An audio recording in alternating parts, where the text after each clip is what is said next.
So welcome back to the lecture on the last level of software maturity framework, optimizing process. So the main aim of this particular level is simply to control the software process. The defects in any software are identified and necessary preventive measures are taken in this particular level. So first we'll try to identify what is this defect and how this defect, what are the different defect principles available. So the main objective of this software defect prevention is it is simply to make sure that the errors which are identified once and after identifying your errors, if they are already addressed, uh, this defect prevention is going to ensure that these errors will not occur again. So what are the basic principles of software prevention? So software prevention principles go something like this. First, the programmers who are responsible for writing the programs, they are also responsible to evaluate their own errors. Next, periodical feedback should be taken. This is to ensure that defects are prevented periodically. Next, process improvement is also considered as the internal part of the process itself, and this is going to be improved in the process, uh, and this particular improvement is going to take time. Next, what are the steps of software defect prevention? So the listed are the basic steps of software defect prevention that are supposed to be taken. First one is defect reporting. The information which is defined, which is gathered, is actually categorized based on the defect types. So this particular defects information are used to identify the cause for that particular defect. Next point is you are supposed to understand your cause analysis. So what is the cause for the most common defects are supposed to be determined in this second step. Next, an action team is supposed to be deployed or created in order to handle these defects. So action teams are responsible to create preventive measures for the defects which are already identified. Next point is the data related to the performance is gathered by the same action team. So this action team is going to create the steps and implement necessary actions in order to overcome the already identified defects in re visiting. Fine. So last is you can repeat all the steps again and again.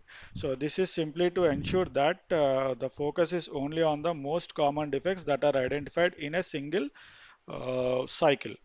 So you overcome this and you can focus on the next cycle, next type of defects in your next cycle. So these are the necessary steps that are supposed to be taken in order to prevent your software defects. Next, we'll try to understand what is the use of this automation software process. So, why a software process is supposed to be automated? The simple answer to this particular question is to improve the quality and productivity of the work which is done by the programmers. This automation basically focus on using new methods and technologies or techniques. It is necessary to plan long-term automatic automation plans.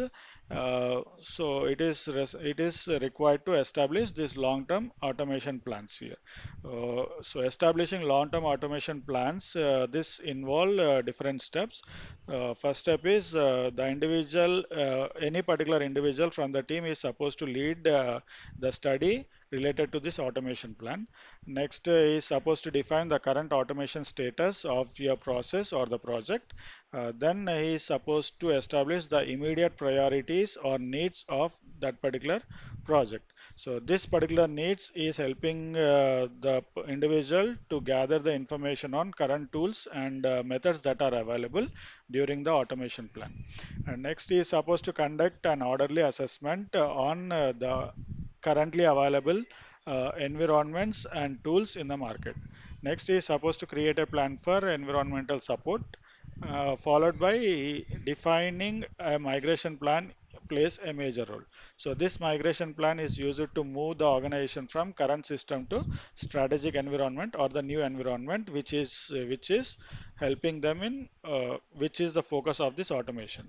And last is supposed to provide a clear framework, and this particular framework is going to help in selecting suitable tools and migration plans to the organization. Right. So, what are the steps involved in implementing the automation plans? So, first, this organization need to establish a support group in order to implement the automation plan.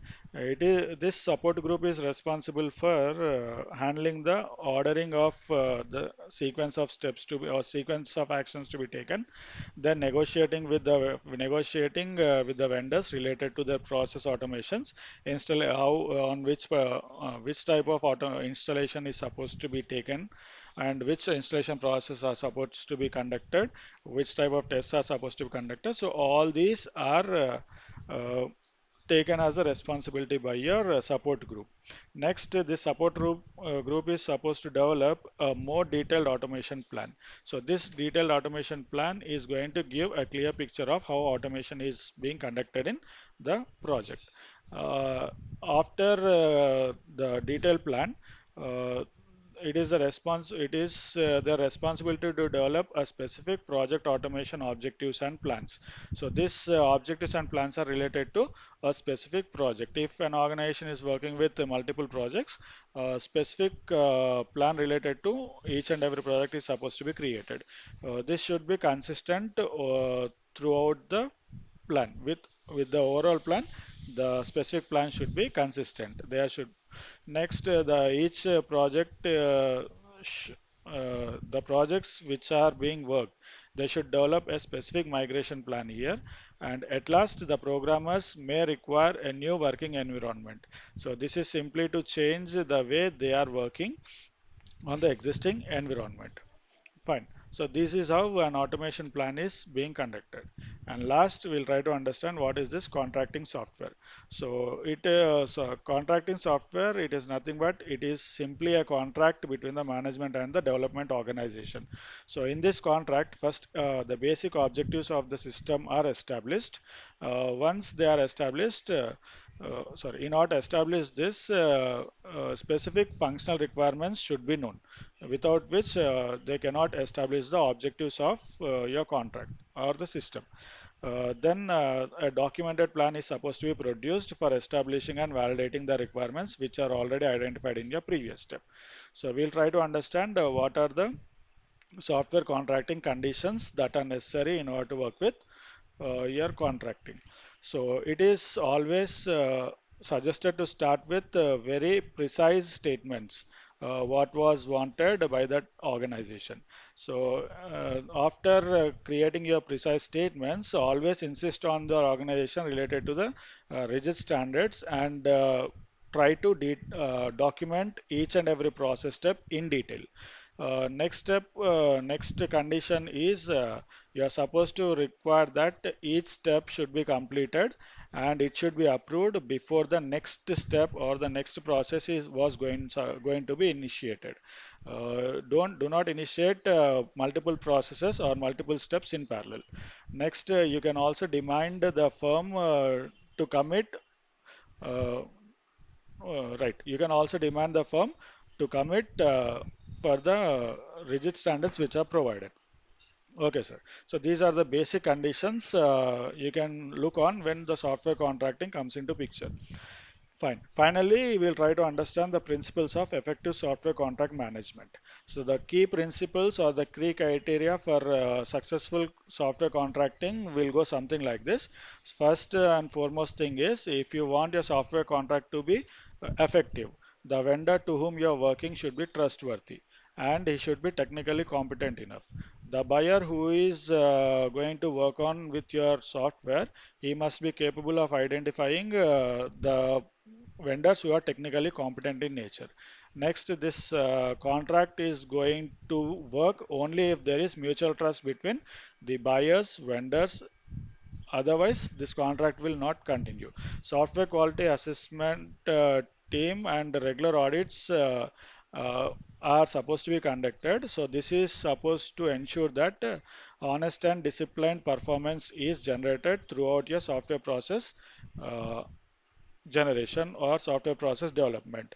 So initially, the highest priority task might arrive at the agreement. So this is supposed to be produced, and a detailed plan in order to produce this is supposed to be generated, and it should be produced for acceptance. If it is accepted, then you can start with your software contract.